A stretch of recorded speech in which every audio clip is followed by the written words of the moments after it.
Maupo na po tayong lahat. Amen. Hallelujah. Shalom, shalom. Magandang gabi po muli sa inyong lahat. Ako na naman po ay naririto. At tayo sandaling manalangin. Hallelujah. Heavenly Father, thank you, O Lord, for this wonderful opportunity, O God, na binuksan mo muli sa akin, Panginoon. Thank you, Heavenly Father, Lord, sa revelation mo, O Lord God, sa comfort ng Holy Spirit, O Lord, sa mga bagay, Panginoon, hallelujah, na kinater mo, Panginoon, sa buhay ko. And Lord, hallelujah, sa gabing ito, Panginoon, hallelujah, let me share your goodness, O Lord God. Let me share what you have revealed unto me, O Lord God. Hallelujah. And I thank you, O Lord, for the lives of every people, O God, hallelujah, na naririto sa lugar na ito, O Lord. At sa mga makakapakinig ng iyong salita tonight, thank you, Heavenly Father. Tabihan mo kami, O Holy Spirit. Hallelujah, dahil ikaw ang nangako na hindi mo kami iiwan, hindi mo kami pababayaan. Thank you, Father God. We love you and we bless your name in Jesus' name. Amen. Amen. So, mapagpalang gabi po muli sa ating lahat.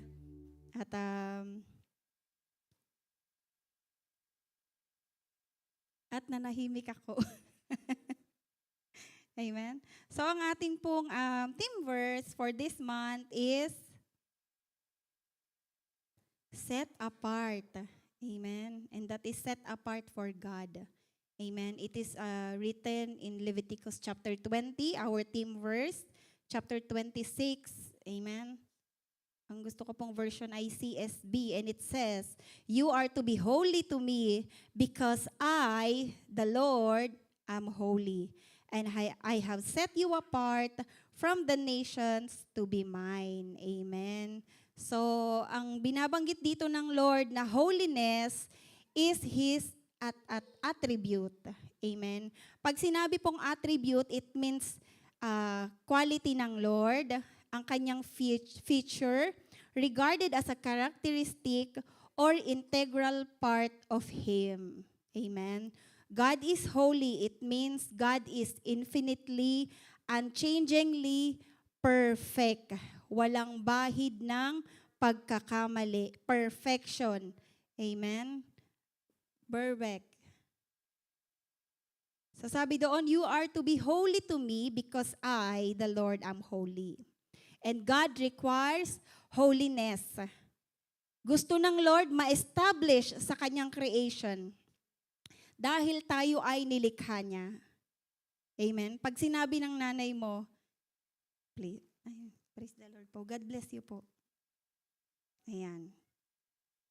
Pinagpala ang nagbigay ng tubig. Alam nyo yan. Amen? So,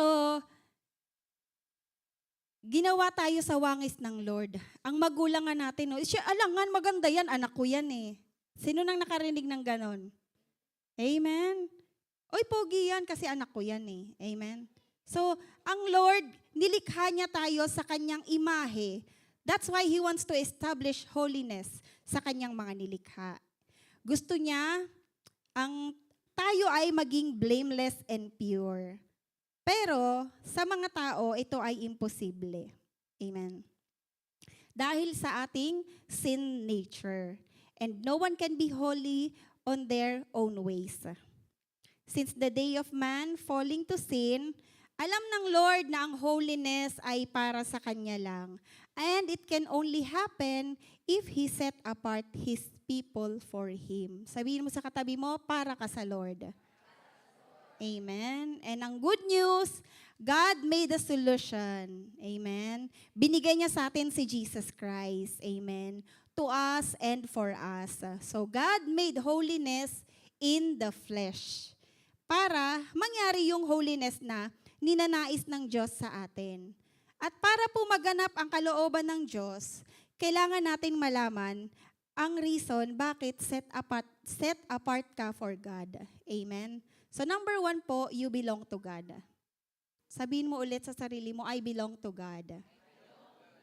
Amen. Let us read, sabi dito sa Leviticus chapter 20, verse 22, "You are to keep all my statutes and my ordinances and do them so that the land where I am bringing you to live will not vomit you out. Sabihin mo, hindi ka isusuka ng Lord. Pero ang gusto ng Lord, masundan natin yung lahat ng kanyang, sabi dito, statutes and ordinances. Amen. You must not follow the statutes of the nation I am driving out before you. Amen. Bakit? Kasi corrupt. So, ayaw ng Lord na pati yun, madala mo sa paghihiwalay niya sa'yo sa lugar na yon. For they did all these things, and I abhorred them. 24, and I promise you, you will inherit their land, since I will give it to you to possess a land flowing with milk and honey. I am the Lord your God who set you apart from the peoples. Amen. So, kung hindi kinakailangan ng Lord ang pagkakakilanlan sa'yo between you and other nation, hindi ka na niya pipiliin. Dyan ka na lang, halo-halo na lang kayo. Basta, bilong kayo sa akin. So, kapag may napanood ako na yung sheep tsaka yung goat, magkahalo sila. Tapos, yung voice ng pastol, yun lang yung sinusundan ng mga cow, ng mga sheep tsaka ng goat. Tapos naghihiwalay na sila. Alam mo ng sheep kung paano siya humihiwalay doon sa mga goat. Amen. Pero dahil ang tao ay likas na pala desisyon, amen, gusto na nga ng Lord, i-set apart na nga tayo, pero tayo ay may sarili pa rin kalooban, nakita natin na ng buhay natin ay naging isang prodigal son. Amen. Nandun na tayo sa Lord, pero gusto pa natin na maging independent. Ikaw na, kaya mo na sarili mo. Tanungin mo yung katabi mo, kaya mo ba sarili mo? Amen. So, wag na nating pahabain yung prodigal son. Tingnan na lang natin nung bumalik na siya. Ayan. Mas masaya yung return. Amen. Last week. Hindi last week. Last month. Di ba ang ating topic is return to God. Kasi kanina pinag-uusapan namin si Seth, last time earlier. Ayan. So ang topic natin last month is return to God. Sabi sa Luke 15, verse 22, but the father said to his servants, quick, bring the best robe and put it on him. Put a ring on his finger and sandals on his feet. Amen. So pinakita dito that the father didn't want to watch his son in those filthy, ragged clothes. Pagdating ng anak niya, though niyakap niya man at hinalikan niya sa liig, bihisan nyo na agad to, ang bango. Amen. Pinabihisan agad. Sabi, quick, bilisan nyo. Though mahal na mahal niya yon, hindi niya kayang tingnan na gano'n yung itsura, mukhang baboy. Mukhang binaboy. Bakit? Nag-alaga ng baboy, kumain ng kanin baboy. Amen? So, anong ginawa nung tatay? Immediately, he returned him to how his son supposed to look like. Binigyan ng best robe, binigyan ng ring, and sandals on his feet. And this all signifies authority and belonging. Sabihin mo ulit sa katabi mo, belong ka. Hindi mo yata sinabihan. May hindi nagsalita. Hindi, gusto ko lang ulitin nyo. Ayan, para masaya. Amen. So, he cannot be a son of his father kung gusgusin nga pa rin. Amen. And being lost is totally unholiness. Amen. And unrighteousness. Kung tayo ay marumi, hindi na tayo pwedeng tawaging anak ng Diyos. Amen. Yung sitwasyon ng prodigal son ay umalis. Sabi niya, tatay, akin na yung mana ko kasi buhay pa yun kinuha na yung mana at umalis. Pero ano nangyari sa kanya? Nagkaroon siya ng realization. Amen. Nagkaroon siya ng realization at bumalik. Amen. Pero yung team natin, syempre, it reminds us that we must return because we belong to God. Amen. And to what we are called for. The same reason why you are set apart for God from this world, dahil you are not of this world. Hindi ka taga mundo, sabihin mo. Sa katabi mo. Taga saan yan? Amen. Tagalangit. Amen. Believe that you belong to God from the day you return to Him. Amen. So kahapon po ay 7th birthday ni Mikaya. Salamat sa mga nakibati, nakilike, and nakishare, nakifollow. Ayan. Salamat po. Pero nung umaga pa lang, ay ako'y nalulungkot. Sabi ko. Pero kasi hindi pa ako nagpe-pray noon, kaya malungkot pa ako. So, di nag-pray na. Ayan, sabi ko, hindi ko siya kasama. Pero, nung nag-pray ako na, sabi ko, Lord, salamat. Kasi sa 7 taon na yon, si Mikaya ay healthy. Amen. 7 healthy years na napaka-faithful ng Lord sa kanyang buhay. Hindi ko sinabing sa buhay namin, sa buhay ng aking anak. How Mikaya is surrounded by love, by people who loves Him, and yung mga nag-alaga sa kanya. Amen. He's surrounded by love, excellence, joy, even growing spiritually sa 7 years old. Amen? Kasi nakikita ko siya kung paano siya nagpipray. Nakikita ko siya kung paano siya mag-rebuke, mag-deliver. Ay, grabe, lumayas talaga yun. Ay, cancel. Ganon talaga yon. So, nakikita ko siya parang pag kinuwento ko, parang hindi ko masyado ma-express kung paano yung ginagawa niya. Pero, it's nice. Sana ma-deliverance kayo. Hindi, what I mean is sana na-witness nyo, ganon. Sa mga nakakita, alam niyo yung sinasabi ko. Amen?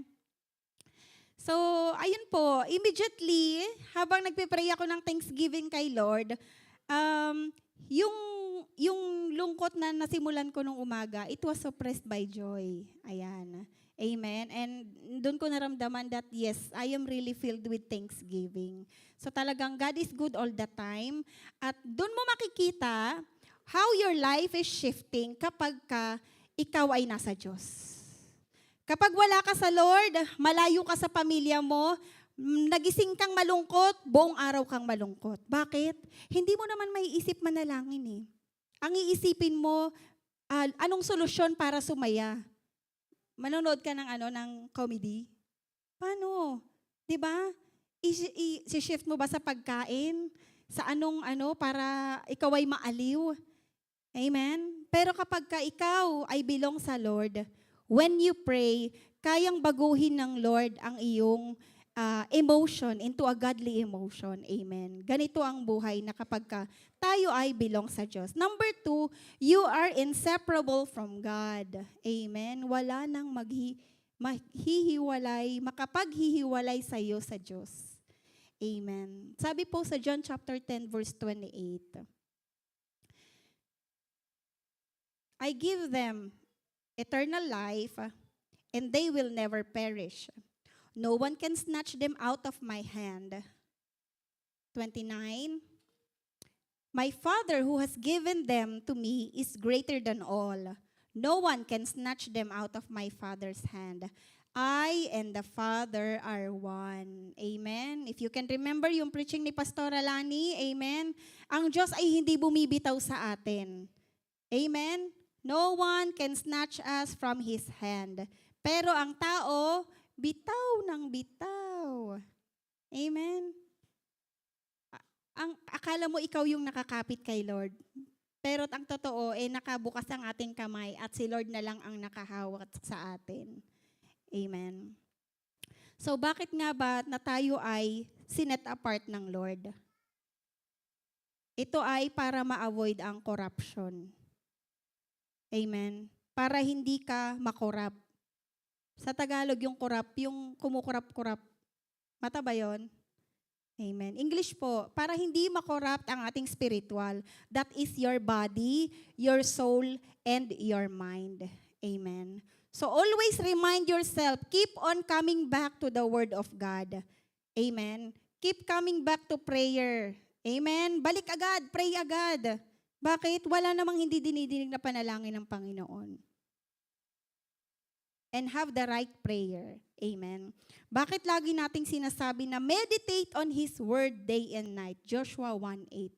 Bakit? Likas na makakalimutin ang tao. Amen. Kaya gusto ng Lord, sabi nga write them in the tablet of your heart. Ganon ang laging paalala sa atin ng Panginoon. Bakit, Lord? Makakalimutan ba kita? Oo, ang bilis. Kakatapos lang ng midweek, paglabas mo, nami-meditate mo pa ba yung narinig mo kanina? Naglilinger pa ba sa'yo? Or iba na ang nasa isip mo, yung para bukas na? Parang ang yung kumakain eh. Oo, anong ulam natin mamaya? Ay, hindi, bukas, next week. Hala, pinlano na yung isang buong linggo pero kumakain pa sila. Amen. Ganon tayo ka-advance. Meron tayo laging advancement. Pero ang gusto ng Lord, we keep on coming back to the Word. Kaya sabi doon, day and night. Para tayo ay constantly reminded. Sabi mo sa katabi mo, you are constantly reminded. Amen. Kasi doon tayo nabibuild up, doon tayo nai-strengthen. Pag walang Word of God, mabilis kang ma-negative. Negative thoughts, negative words, ano pa? Huwag naman negative pockets. Okay? So always remind yourself na wala nang makakapaghiwalay sa'yo sa Panginoon. Amen? And number 3, mabilis ba? Mabilis ba? Okay lang. Amen. Number 3, pakisulat, you are useful to God. Ayan. Pag pinicturean nyo, mabilis lang yan. Amen? So, you are useful to God. Amen? Kagamit-gamit tayo sa Panginoon. Kung tayo ay hindi bilong sa Diyos, paano natin masasabi na inseparable tayo sa Panginoon? Hindi ka nga bilong, paano hindi ka mahihiwalay? So, kailangan bilong ka muna para hindi ka mahiwalay. At kapag hindi ka na mahihiwalay sa Panginoon, ikaw ay kagamit-gamit sa Panginoon. Amen. Sabi sa 2 Corinthians chapter 8, verse 9 to 10.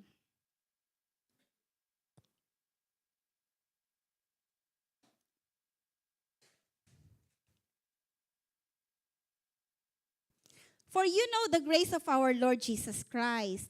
Though he was rich, for your sake he became poor, so that by his poverty you might become rich. And in this matter I am giving advice because it is profitable for you who began not only to do something but also to desire it. Sa ibang translation, not only to do something but also to want to do it. Amen. Tell to yourself, I want to do it. Gustong mo nga ba? Do you really want to do it? Amen. Amen. So, ang Lord ay gusto sa atin tayo ay mayaman. Amen. Sabihin mo mayaman. O, pag ano bang naiisip natin pag sinabing mayaman? Iba po ba yung manyaman? Iba pa yon? Sige. Di ko alam yun eh. Amen. Pag rich ba, material things lang. Amen. Yung puno ka ng bangles. Tapos puno yung wallet. Ganun ba yon? Amen. Bago pa man daw tayo maging mayaman sa material na bagay, dapat mayaman tayo spiritual.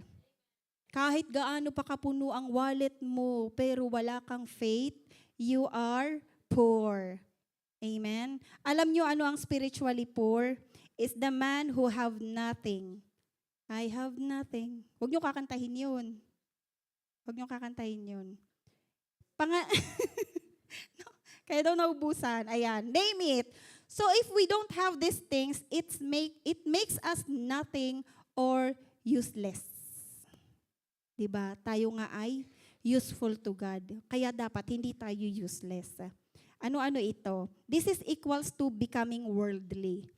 A man without Jesus has no salvation, no fellowship with God, not a child of God. Siyempre, wala ding Holy Spirit. Therefore, unfruitful.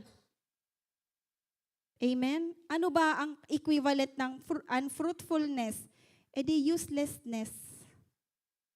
What profit a man if he gains the whole world but loses his soul? Dahil binigay na ng Lord ang lahat sa atin, amen, unang-una dyan, God gave us Jesus Christ. Amen.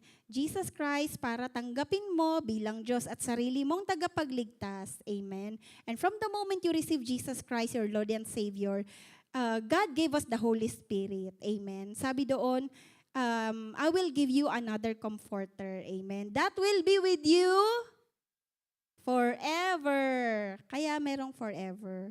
Amen. And we have given the right to become His children. Amen. At ang Holy Spirit, ito ang this makes us fruitful. English na lang, kasi English yung sinulat ko, tatagalogin ko pa. Holy Spirit makes you fruitful. Love, joy, peace, patience, kindness, goodness, gentleness, faithfulness, and self-control. Amen. So yan ang pinagkaloob ng Diyos sa atin. Amen. That makes you rich. Amen. Okay, balik sa spirit. But the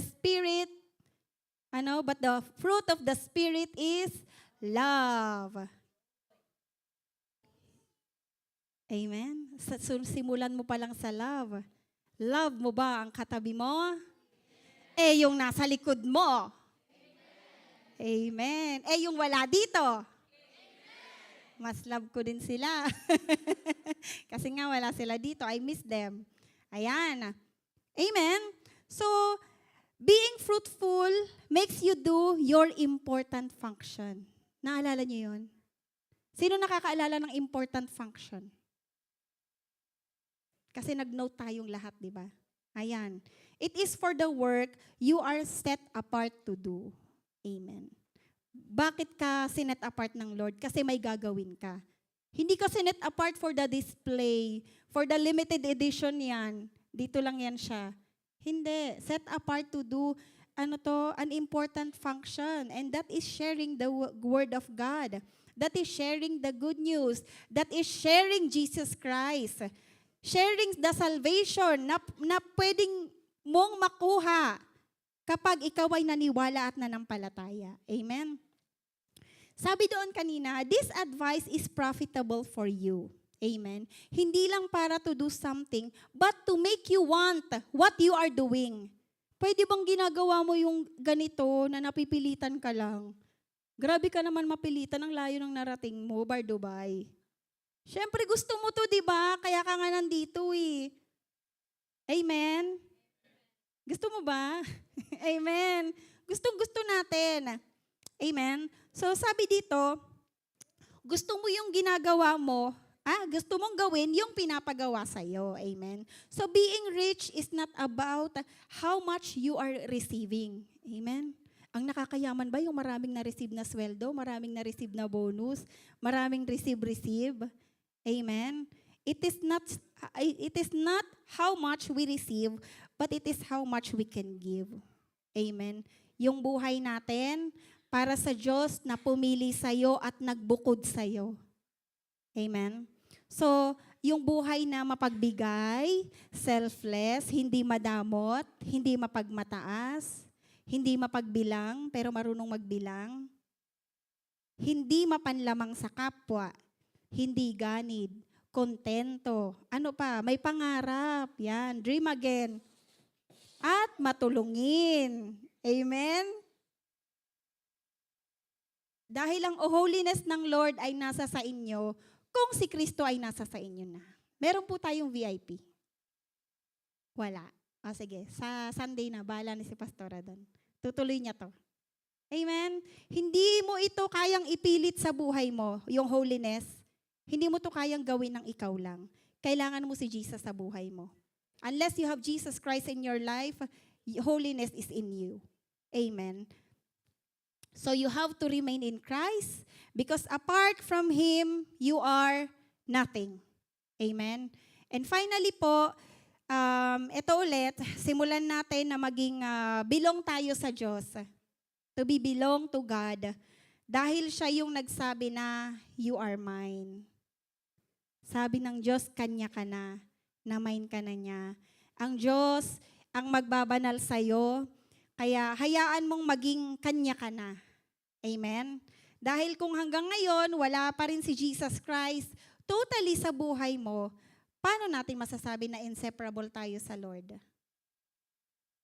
So, bigyan natin ng halaga ang set apart ng Lord sa atin. Kung paano niya tayo binukod, amen, sa karumihan ng mundo, ingatan natin ito. Let us cling to God, amen, kung paano niya tayo hinahawakan. Kung para sa'yo mahirap, ang sabi ng Diyos, I am always with you. Amen. So, always find comfort in the Lord. And let's stop, totally stop, hindi yung tanggalin lang natin sumandali, tigilan natin ang, ang pagtingin sa struggle natin sa mundo. We are gazing in a wrong perspective. Ang mata natin dapat all eyes tayo sa Panginoon. Sabi po sa Matthew 11, chapter 28 to 30.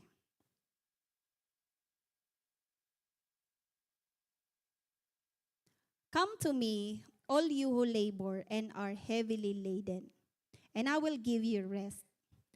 Take my yoke upon you and learn from me, for I am gentle and lowly in heart, and you will find rest for your souls. For my yoke is easy and my burden is light. Sabi ni Dan kanina, Ma'am, kakanta ka ba? Sabi ko, hindi. Tapos ito yung verse ko. Baka kumanta ako, pero hindi pa rin po ako kakanta. Ayan. Ang ating kapahingahan, sabi diyan, nasa Panginoon. Amen? Bakit ikaw ay patuloy na lumalaban, hindi ka naman si Pacquiao? Sabi nila, laban lang. Sabi ko, ha? Hinart ko pa. Sabi ko, ba't ako lalaban? Lord, this is your fight. My fight is the fight, My fight is a good fight of faith. Amen. Yun lang ang tanging laban ng buhay ko. So parang, kung baga sa job description, yun lang ang job description natin. To fight the good fight of faith. Bakit nga ba mabigat yung dala natin? Ay, kasi binibit-bit mo. Sabi doon, give it to the Lord. Amen. Sabi ng Lord, come to me. Come to Jesus. Amen. The yoke you are carrying is too heavy for you. Kaya ang sabi ng Lord, take my yoke. Amen. Dahil ang laban sa mundo ay parang dirty politics. Madumi. Amen. That is why God wants to take it from us. And if you will just listen, amen, at tayo ay mag-obey na, come pa lang ha, come to me. Yun pa lang ang susundin natin. Magagaanan na agad yung ating mga dinadala. Bakit? Kukunin niya yon, papalitan na niya ng yoke niya. Sabi niya, my yoke is easy. Amen? So God wants us to be holy at wag na nating dumihan yung nilinis na ng Panginoon. Amen? As far as the east is from the west, so far He removes our transgressions from us. Tinanggal na tayo sa maduming buhay natin. Amen. Huwag na nating balik-balikan na para tayong sirang plaka na pabalik-balik doon sa sitwasyon na yon. Amen. We cannot keep on sinning, ask forgiveness, and then we will repeat again. Amen. Hindi na tayo yung gusto nating bumait pero di na natin magawa. Kasi ikaw pa rin yon. We have to give it all to Jesus and let Jesus work in our life. Amen. Kaya ko po itong sabihin, hindi dahil niyayabang ko, kasi pinaranas sa amin ng Lord. Amen. May mga times sa buhay namin na hindi namin nakalain na darating kami sa ganito na naglilingkod sa Lord kasi nakikita ko lang to dati. Amen. Kala ko para lang to sa kanila. Hindi ko akalain na pwede pala kaming baguhin ng Lord sa ganitong estado ng buhay namin na wala na kami sa mundo. Amen? Wala pa po kami sa langit, pero at least wala kami sa mundo. Pero nandito na kami sa presensya ng Diyos. Amen? Tinanggal niya na kami doon sa palainom, mabisyong buhay, madumi. Amen? So, tinanggal kami doon sa paanong paraan. Medyo nakakatakot. Grabe yung grace ng Lord na kami ay maligtas sa tiyak na kamatayan. Amen. Muntik nang maging family package. At it happened in Jebel Hafit. Sa mga hindi pa po nakakarinig ng testimony na ito, na nawalan kami ng preno. Ako, si Mama, si Papa, si Sheila, yung panganay namin, yung asawa ko, tapos si Sheila. So in case, ang matitira lang sana, si Michael, tsaka yung asawa ng kapatid kong si Sheila. Kung kami ay na-discarril doon sa Jebel Hafit. Sabi, wala na tayong preno. Sabi niya, hindi, wag kang magbiro ng ganyan. Wala na nga tayong preno. Mat, hanggang sa naghawakan na lang kami, hindi ko naalala si Lord. Kahit nagba-Bible study, na alam ni Pastor Eric yan kasi sila yung pumupunta sa bahay namin. Hindi ko naalala si Lord. Ang alam ko lang, natatakot ako kasi ang iniisip ko, lilipad na yung kotse doon sa bangin. So, nung lumipad na siyang pataas, tapos bumagsak ulit, tapos dumire-diretso. Isa lang yung nagsabi sa amin ng Jesus Christ. Sabi ko, Lord, paanong hindi kita naalala sa ganong sitwasyon ng buhay ko?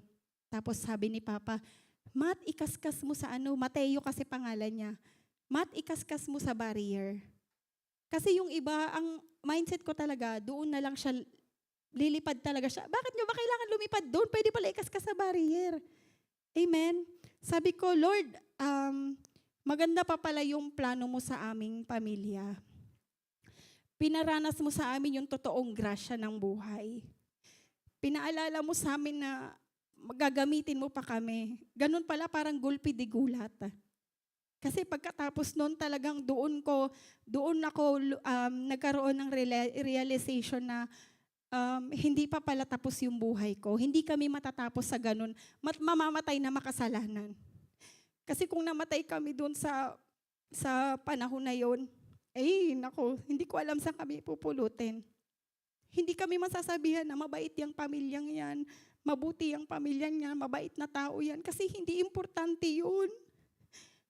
Ang importante, nakilala mo si Jesus Christ. Hindi importante yung may mag-i-speech sa libing mo na kung gaano kakabait na bata, kabait na anak, kabait na asawa, hindi. Kahit walang magsabi niyan, as long as you know sa buhay mo na tinanggap mo si Jesus, amen, yun lang ang pinaka-importante kasi lahat yun susunod.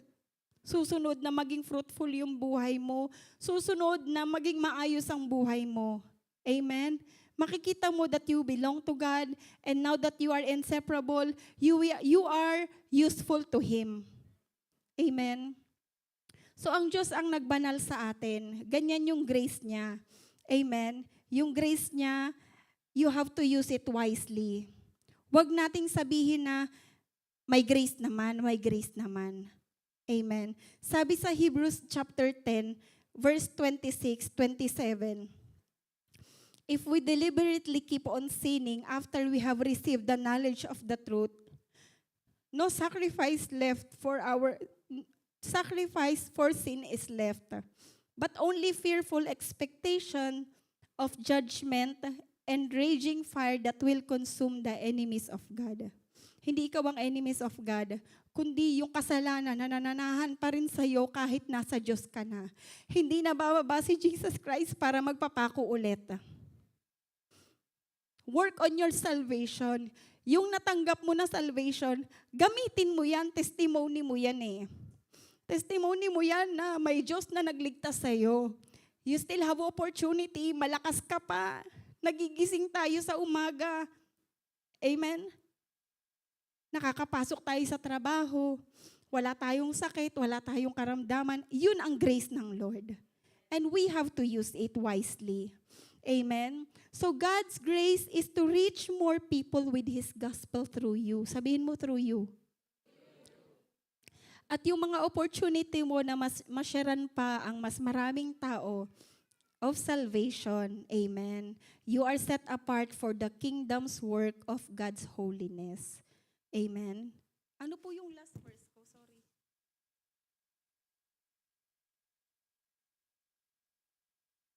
Ayan. Thank you. Amen. Ephesians chapter 2 verse 10. Sabi dito, for we are God's. Dito na lang. For we are His creation, created in Christ Jesus for good work, which God prepared ahead of time, so that we should walk in them. Amen. So you are created for good works. Amen. Pinili ka hindi para i-display. You are chosen for greater works. Amen. Kingdom works dito pa lamang sa lupa. Amen. Dahil wala na tayong gagawin sa langit, pag tayo ay na-rapture, tayo ay magpupuri na lamang. Amen. Ang tunay na trabaho nandito sa lupa, full-time at nagsiserve kay Lord. Amen. Ini-establish ng Lord ang kanyang holiness and it will start from you. Sabi mo sa sarili mo, it will start from me. Amen. And let us desire God's holiness. Amen. Let's desire God's desire for us. Yun lamang po at all the glory belongs to our Lord. I invite Pastor Lani to pray for us.